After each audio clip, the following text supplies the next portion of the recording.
For 58 seasons, As Schools Match Wits has graced the airwaves in Western New England, challenging local high school students in a battle of knowledge and wits.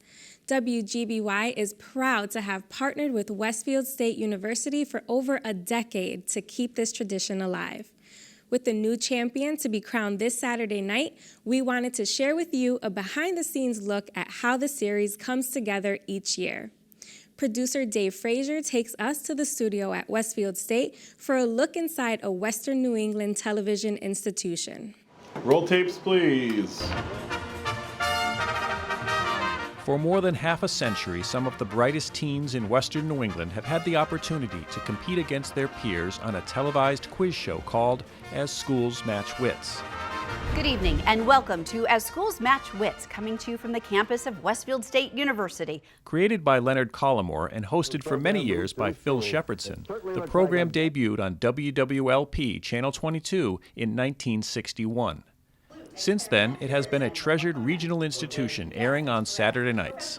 And despite a changing local television landscape, a myriad of channels for viewers to choose from, and the popularity of social media, ASMW has survived. There really aren't a lot of avenues for the academically gifted students to shine. Certainly not in the kind of way that they do on As Schools Match Wits. Let's try this one. In the game of soccer, which color it's broadcast throughout Western New England. We reach so many households in several different states. Yes, you are correct. It's really a wonderful and unique place for those kids who excel at school to garner some attention, the same kind of attention that their athletically gifted peers do. In 2006, however, the program was in jeopardy of being canceled when WWLP announced it was no longer going to produce the show. That's when a unique partnership was formed between WGBY Public Television and Westfield State University.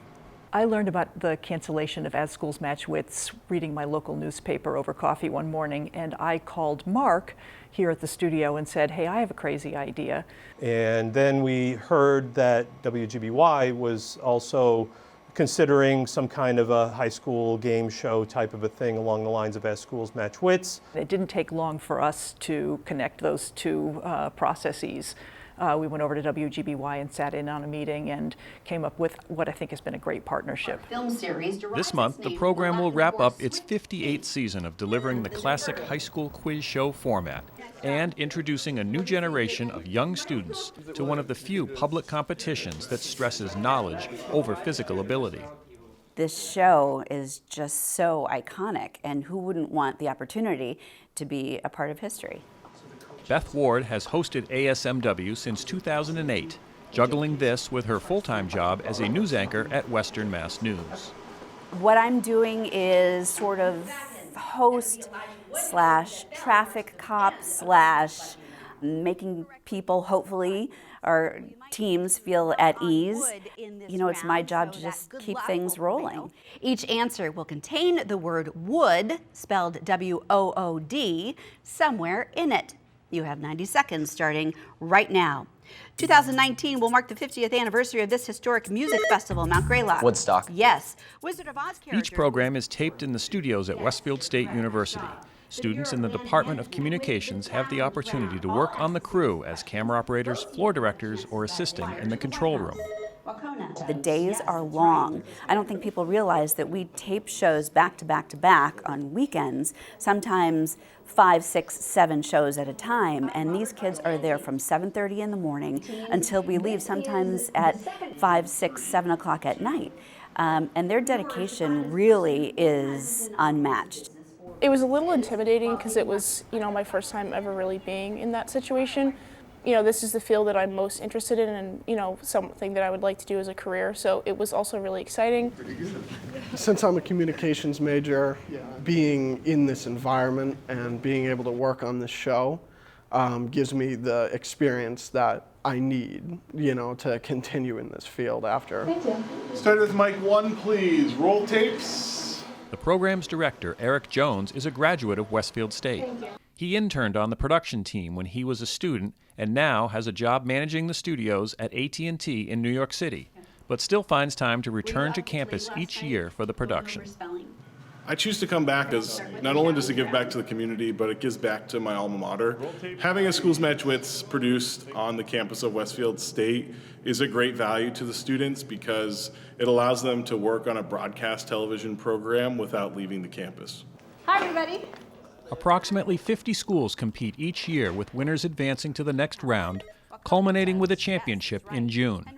There have been memorable shows over the years, with various schools winning, but for the show's producer, Anthony Dunn, one particular year will always be special. A few years back, we had Holyoke High School was in the competition, and they made it all the way to the championship. And at the time, the school was on the brink of state receivership. And these kids had been told that you can't, you won't, it's not possible, right? During the September 11th terrorist attacks took place, Long Meadow. Before 2001. Oh. Well, they won. I saw kids with tears in their eyes, with their jaws dropped in astonishment. And the Schools Match Wits showed them that with hard work, dedication, and perseverance, they can do anything. And to be able to do that, to be able to provide a venue where that can happen, where you can change kids' lives, is amazing. So as Leroy Anderson's Bugler's Holiday is heard throughout homes this Saturday night and streaming online, a new champion will be crowned, and the legacy of As Schools Match Wits will once again have showcased the best and brightest students that Western New England has to offer, and touched people's lives along the way. It's amazing the amount of people who come up to me. I'm in the grocery store or at the shopping mall, and they come up and say, oh, I watched this when I was little, and now my kids are on, and it's just such a piece of Western Mass history. Correct. The abolition of slavery in the United States, Wacona.